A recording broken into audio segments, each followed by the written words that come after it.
They called it justice. But what they didn't know was the truth they buried would rise like wildfire. In a world too quick to judge, one teacher faced humiliation for doing what was right. But when her students discovered the truth, the system that silenced her trembled. This is not just a story, it's a wake-up call. Welcome to True Echo, where forgotten voices roar back louder than ever. My name is Camille Townsend, and if anyone had told me that one morning I'd walk into my classroom and by sunset be publicly escorted out like a criminal, I would have laughed. I wasn't a troublemaker. I was a teacher. A good one. The kind who bought supplies out of pocket. The kind who stayed late to make sure her kids got something more than test prep and standardized scores. But that didn't matter when someone decided I didn't belong. Kennedy High School was one of those suburban schools that pretended it didn't have a race problem. You know the type. They posted Martin Luther King quotes every February, had diversity days, and made a big show of letting kids form black student unions, as long as they stayed quiet and didn't actually challenge anything. I'd been working there 5 years. 5 long, dedicated, underpaid years. And yet, none of that mattered on a Wednesday morning in April. It started with a lesson. I was teaching a history unit on civil rights, and we got to the part about school segregation. A student, Jacob Livingston, raised his hand and asked, "Miss Townsend, if racism ended in the 60s, why do black neighborhoods still have worse schools?" It was a genuine question. One of those rare moments where a kid actually wanted to know more than what the textbook allowed. So I told him the truth. I said, it didn't end. It just changed clothes. The room went silent. Some of the white students looked uncomfortable. A few nodded. One girl, Olivia Grant, took out her phone. She was always on edge around me, like my very existence offended her. Her father was the district's biggest donor. I had a feeling she was recording, but I didn't stop her. I had nothing to hide. I talked about redlining, about funding disparities, about how schools were still segregated by wealth and zip code, which, surprise, still tracked closely with race. I told them that pretending racism was a thing of the past only helped those who wanted to keep the current system. I saw Olivia texting under her desk. At lunch, I got an email from the principal. Urgent meeting after school. Please clear your schedule. I knew. I just knew. At 3:47 p.m., I sat across from Principal Hargrove, Vice Principal Dennis, and the district HR representative, Ms. Keeley Graham. The air was tight, like it was holding its breath.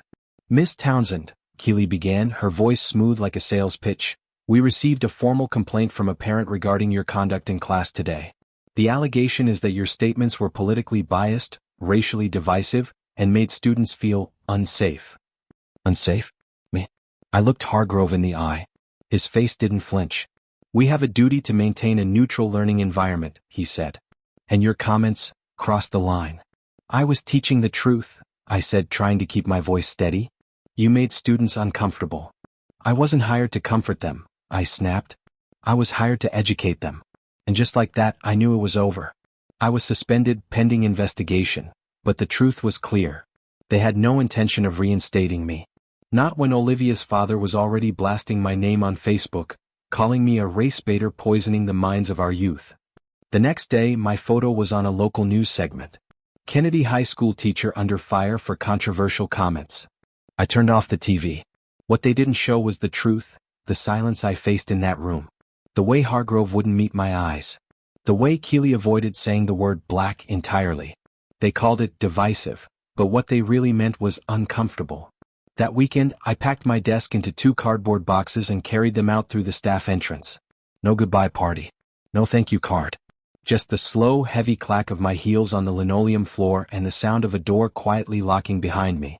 But what I didn't know then was that someone had been watching and filming. And the students I thought would forget me? They were just getting started. By Monday morning, my name was trending, but not in the way the district had hoped. It started small. A sophomore named Tiana Monroe, who sat in the front row of my 3rd period class, posted a TikTok. Just 20 seconds long, shot from under her desk. It caught me mid-sentence saying, "Segregation didn't end. It just got smarter. It learned how to wear a tie." The video exploded. By noon it had 80,000 views. By dinner it passed 1 million. They captioned it, "This is the teacher they fired? Are you kidding me?" Within hours, other students followed. Jacob posted a clip from earlier in the semester. Me walking the class through the Tulsa massacre on the whiteboard because our textbooks didn't think it was relevant. Kira uploaded a photo of my classroom wall, where I had quotes from Angela Davis, Nelson Mandela and Maya Angelou arranged like a mural. They didn't just post, they fought back. Miss Townsend didn't divide us. She woke us up. This was the first teacher who made me feel like my voice mattered. She's the reason I want to study law. It should have been heartwarming. But I couldn't stop shaking. You don't spend years learning how to shrink yourself in professional spaces just to be fired for doing the right thing. I had kept my tone calm. Never yelled. Always used cited sources. And still it wasn't enough. I was black. And loud, not in volume but in presence. That was always enough to scare them. Then the news changed. It wasn't controversial teacher let go anymore. It became students defend fired teacher as district faces backlash. I watched from my tiny apartment as parents, journalists, and even former students began showing up online in interviews and eventually, on campus. One clip shook me to my core. It was Olivia Grant. She was walking across the parking lot with her phone out, clearly filming on Instagram Live, her voice smug. We're supposed to be learning facts, not be guilt-tripped for being white. If I wanted an activist, I'd go on Twitter. A senior named Marcus Vaughn stepped into frame. "What are you scared of?" he asked calmly. "That history hurts your feelings? Or that Miss Townsend made you realize your world's been built on silence?" The video cut off there, but it didn't need to go further. The internet had heard enough. Parents started emailing the district. The NAACP chapter in our state released a statement calling the termination an act of racial cowardice. Civil rights attorneys offered me pro bono representation. Then came the protest. It wasn't big at first. A few students in black hoodies held up cardboard signs at the front gate. "Bring her back. Teach real history." By the second day it had doubled. By the third there were camera crews outside the school fence. A busload of students from a neighboring high school showed up to stand in solidarity. That same morning I got a knock on my door. It was Tiana. And behind her were Jacob, Kira, Marcus, and about 20 more of my former students. Some I hadn't taught in 2 years. Some I only knew from passing in the hallways. They brought flowers. Notes. One of them, a quiet kid named Zane, handed me a rolled-up poster with their signatures. Read. "You gave us truth. Now it's our turn." I broke down crying. Because for the first time since this all began, I didn't feel like the villain they painted me to be. I felt like a teacher again. But power doesn't let go that easily. The school board released a cold, corporate statement. "We are reviewing the circumstances surrounding Ms. Townsend's termination and remain committed to maintaining a positive educational environment for all." Translation? "We hear you yelling but we're not listening." And then, the leak started. A whistleblower, someone anonymous from within the district, sent an email to a local reporter. Attached was a memo, dated weeks before I was suspended. In it, Principal Hargrove detailed concerns about me being visibly opinionated, non-traditional in curriculum delivery, and aggressive in racially charged topics. It ended with a sentence that chilled me. "While there's no direct violation of policy, her continued influence could result in parental tension and donor backlash." So there it was. They didn't fire me because I broke rules. They fired me because I made rich, white parents uncomfortable. The article hit Twitter like wildfire. That night, under the glow of my kitchen lamp, I opened my laptop and saw what I never expected. Hashtag bring back Miss Townsend. Hashtag truth matters. Hashtag we stand with Camille. And then something even more shocking. An invite from CNN. I never imagined I'd be prepping for a national interview from the same cramped kitchen where I used to grade essays over microwaved lasagna. The CNN segment wasn't long, 5 minutes at best. But it didn't need to be. The host introduced me as the now viral teacher whose students say she changed their lives. The moment I appeared on screen, my inbox flooded with messages from strangers. Some offered encouragement. Others shared stories of their own teachers who were silenced for speaking the truth. But not everyone was happy to see me. "I hope you're proud," my former colleague Mrs. Danner texted. "Now the school looks like a circus and we're all under scrutiny." Hargrove sent a cease and desist letter claiming I was damaging the reputation of the institution. And then there were the threats. Voicemails, emails, even a note shoved under my apartment door. "You want a race war? Keep talking." I filed a police report. Nothing came of it. I slept with a baseball bat next to my bed. But the students, they didn't back down. Tiana organized a peaceful walkout. Nearly half the school joined. Jacob started a change.org petition, which racked up over 300,000 signatures in 4 days. Marcus gave an interview in front of the school gates, looking straight into the camera. "If they're scared of the truth," he said, "maybe they should ask themselves why." Meanwhile, the school board scheduled an emergency public hearing. Normally, these meetings drew 10 people max. That night, the gym was standing room only. I wasn't going to go. I told myself it wasn't safe, that I didn't want to become a spectacle. But then Kira texted me, "If you don't show up for you, show up for us." So I went. I wore a simple black dress. No makeup. Hair pulled back. I didn't need armor. I had my truth. The gym buzzed with noise when I walked in. A few people clapped. Others whispered. I saw Olivia Grant and her parents sitting stiffly in the front row, faces twisted with disgust. They thought I was there to cause trouble. They had no idea what was coming. Speaker after speaker took the mic. Some parents parroted the district's line about neutrality. One called me a political radical. Another said I traumatized her son by discussing slavery too vividly. But then something shifted. Tiana walked up, trembling slightly, and faced the mic. I didn't know anything about my history until Miss Townsend taught it. You can fire her, but you can't unteach what she gave us. Next, Marcus stood and read a list of AP test scores from students who'd been in my class, scores higher than the district average year after year. Then came Mrs. Gardner, a white teacher quietly respected for 2 decades. I've taught here a long time, she said, and I've never seen students more engaged than they were in Camille's class. If we silence her for doing her job with passion and honesty, then we're all complicit in this lie. That's when I realized, this wasn't about me anymore. This was about every teacher told to water down the truth. Every black educator who had to smile and nod through the microaggressions. Every student who never saw themselves reflected in the curriculum. I stepped forward to speak last. I wasn't on the agenda.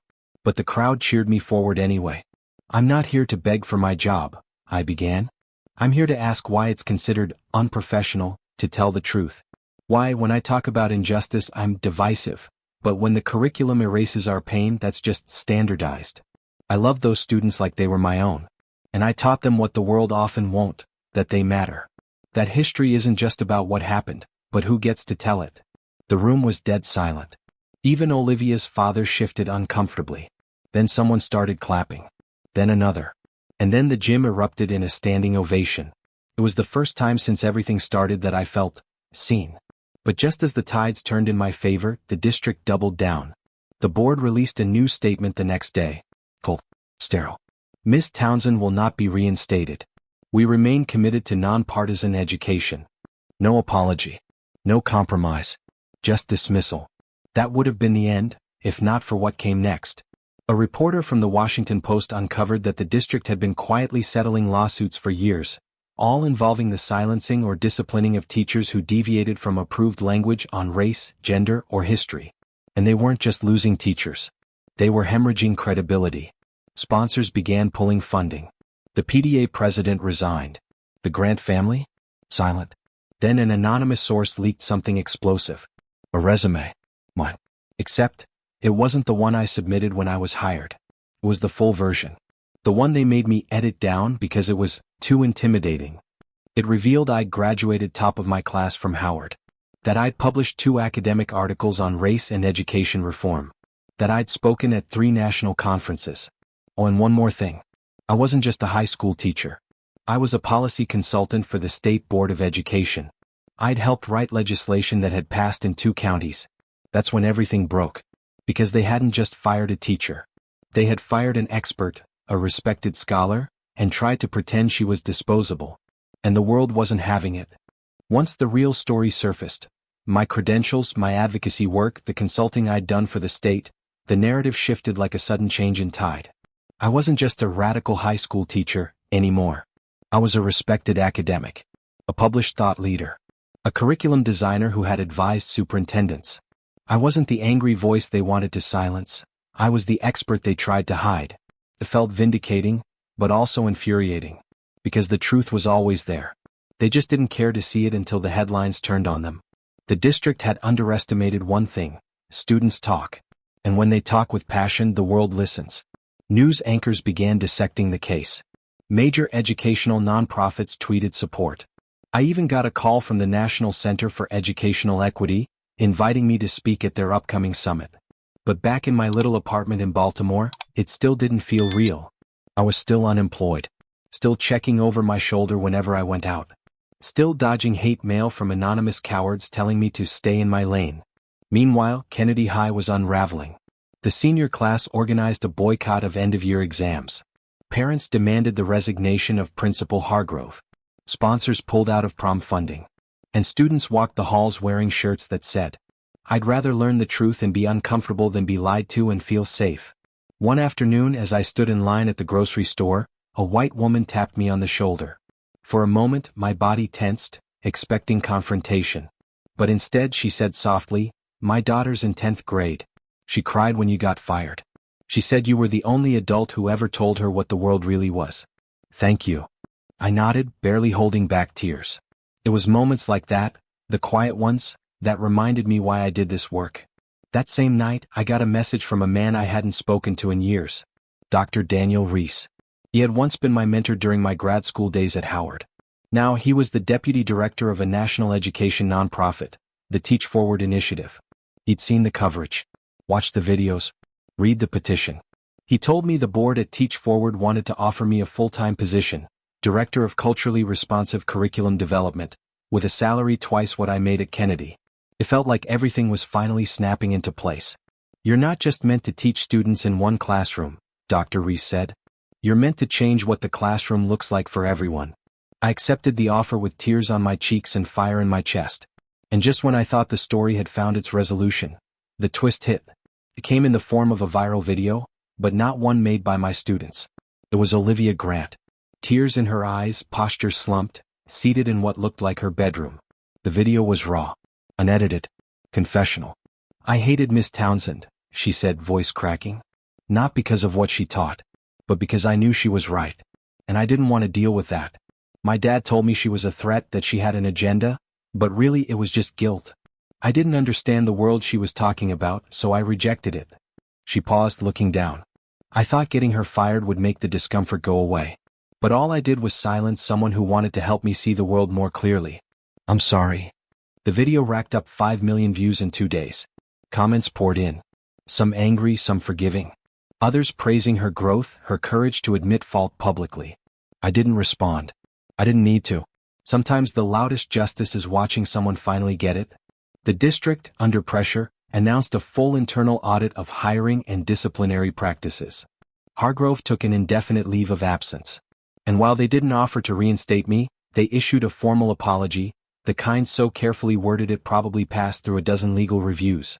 But I didn't want their job back. I had found a bigger purpose.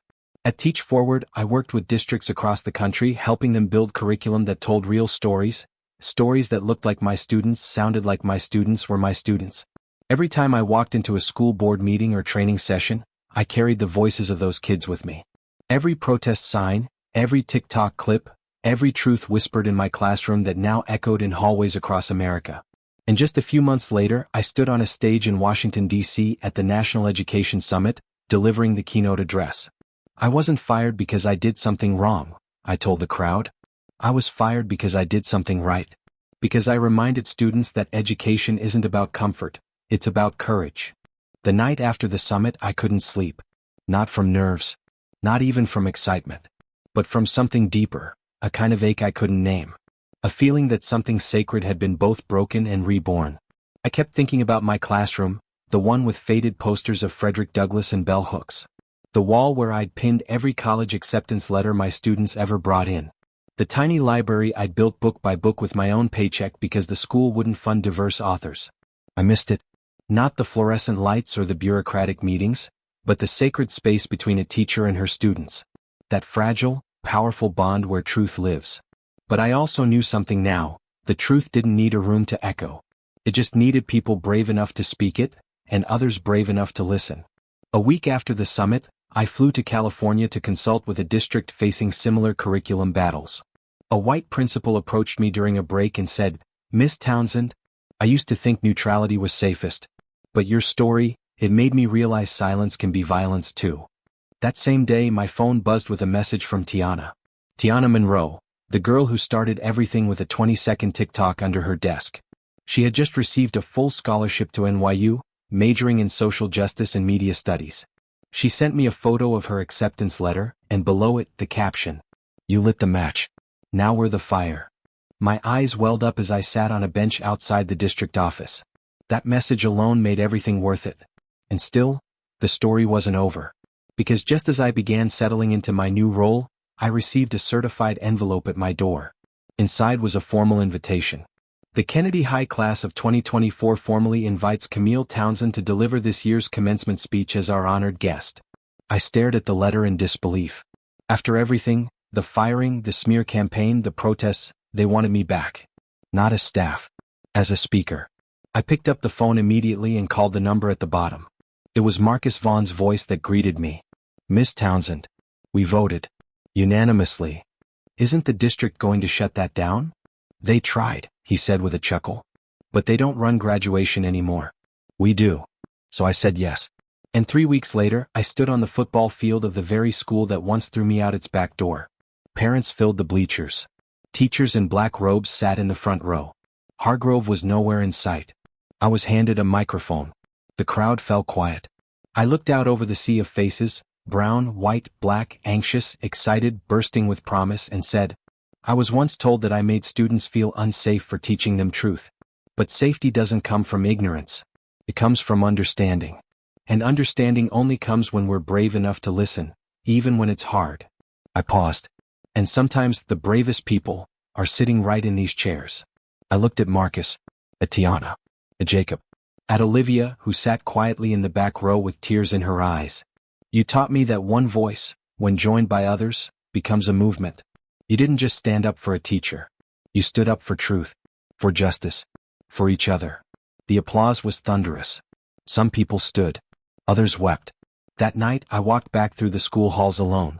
They hadn't changed much. Same faded linoleum floors, same buzzing overhead lights. But they felt different. Lighter. Like a wound that had finally begun to close. I paused outside my old classroom. The door was locked, but a new poster had been taped to the glass. This classroom was once the home of Camille Townsend, who taught us how to fight, how to speak, and most importantly, how to listen. I closed my eyes. And for the first time in months, I exhaled. After graduation, something shifted, not just in me but in the world around me. I returned to DC to my new office at Teach Forward. But this time the work hit differently. It wasn't just consulting anymore. Districts began reaching out specifically to ask, can you help us do what Kennedy couldn't? They wanted anti-bias training, culturally responsive curriculum. They wanted to understand what it truly meant to teach all students. And they didn't want it from think tanks or detached policy makers. They wanted it from me. It was surreal. One minute I was being escorted off school property like I was a threat. Now I was keynoting conferences, meeting with governors, shaping statewide policy on teacher protection. But even in the spotlight, I didn't forget where this all started. A single classroom, a group of bold students, and a truth too heavy for the system to carry. Everywhere I went, I carried that legacy with me. At a symposium in Atlanta, a teacher approached me after my talk. Her name was Ms. Lena Reyes, a second-year teacher in a low-income district in Texas. They told me not to teach the Tulsa massacre, she said. Said it was too upsetting. But then I read about you. And I decided, upsetting is better than erasing. She hugged me like we'd known each other for years. It hit me then, this wasn't just about vindication. It was about permission, for every educator who had been shamed into silence, who'd been forced to erase themselves from the classroom, who'd been told that justice was a distraction from academics. What we'd started at Kennedy High, it was spreading. In the fall, I was invited to testify before the House Committee on Education and Labor. The topic was race, equity, and the modern classroom. I remember standing at the podium, lights blaring, cameras rolling, senators staring. Some supportive, others not. But I spoke with the same voice I once used in room 214. Silencing truth in schools doesn't protect children, I told them. It protects the systems that fail them. I laid out how fear-based policy led to my firing. How fear of discomfort disguised itself as professionalism. How the most dangerous thing we could do was pretend neutrality was possible when one side carried centuries of pain. When I finished, there was silence. Then slow clapping from the back of the room. And then a ripple, louder, stronger, from the crowd. Afterward, a young aide slipped me a handwritten note.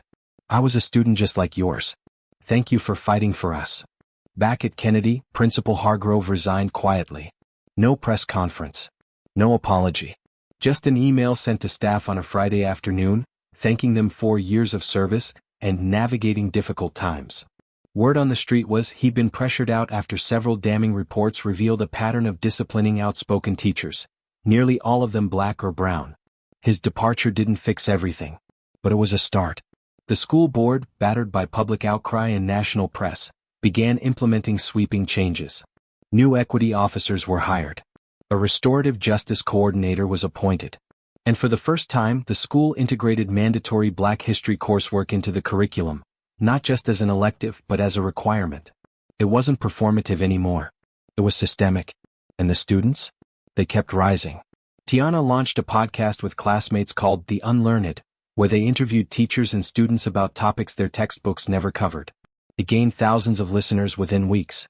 Jacob got accepted into a pre-law program. Marcus started a mentorship initiative for younger Black boys in the district. Even Olivia reached out again. This time not with tears but with a plan. "I want to start an equity committee on campus," she said. "Not as an apology, but because I want to do the work now. For real." I helped her draft the proposal. No cameras. No announcement. Just a shared Google Doc and a quiet Zoom call, a small act of rebuilding. One chilly November afternoon, I sat on the steps outside the Smithsonian's National Museum of African American History and Culture, watching tourists file in. A little girl ran past me toward the fountain, her dark skin glowing in the sunlight, her mother calling her name, Camille. I smiled. Not because it was my name, but because one day, a little Black girl with that name might walk into a classroom and not have to prove her worth before she's even allowed to speak. Because one day she might learn about herself in the curriculum, not in spite of it. Because one day truth won't be controversial. It'll just be truth. It had been nearly a year since the day I was fired, though fired no longer felt like the right word. Freed maybe. Unleashed. Every step that followed, the protests, the CNN interview, the keynote stages, the students who refused to stay quiet, had rewritten my path. But in truth I hadn't changed. The world had simply been forced to see me without the filters they'd placed in front of me. And yet, as life goes, full circle moments come when you least expect them.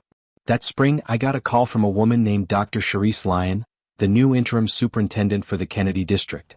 She was the first Black woman to hold the position in its 137-year history.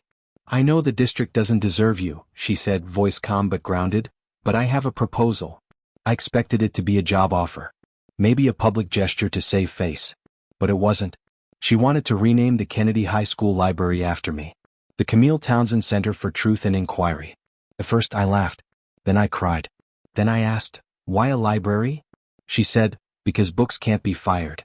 And students will learn your name long after anyone forgets mine." So I returned once again to that school, not as a teacher, not as a victim, not even as a cautionary tale, but as a living symbol of what happens when people refuse to sit down when told to. The unveiling took place on a warm May morning. Former students flew in.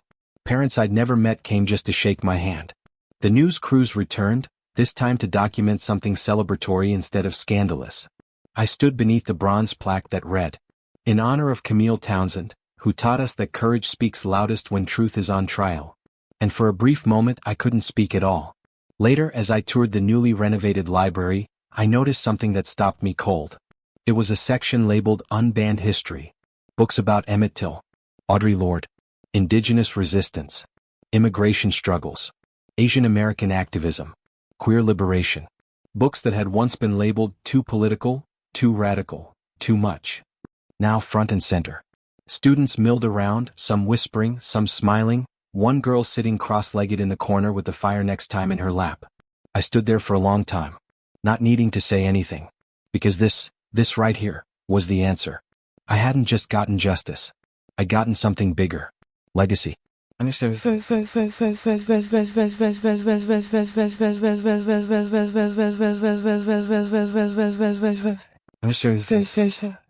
the months that followed, I started writing again. Not just policy papers or speeches, but a book. A different kind of classroom, lessons they couldn't fire. It became a bestseller. Colleges reached out for guest lectures. The education department invited me to advise on national curriculum reform.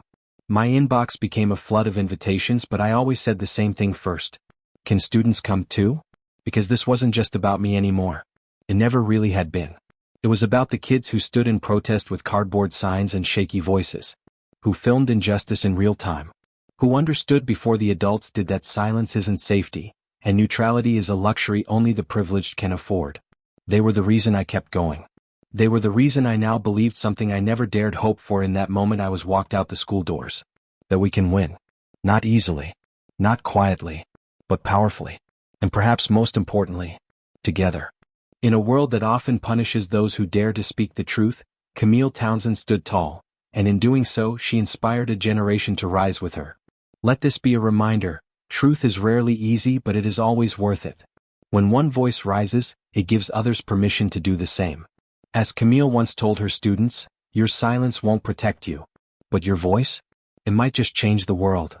If this story moved you, subscribe to True Echo for more real stories of justice, redemption, and the power of standing tall when the world wants you small. Drop a comment below to share your thoughts, and share this with someone who needs a reminder that truth always finds its way back.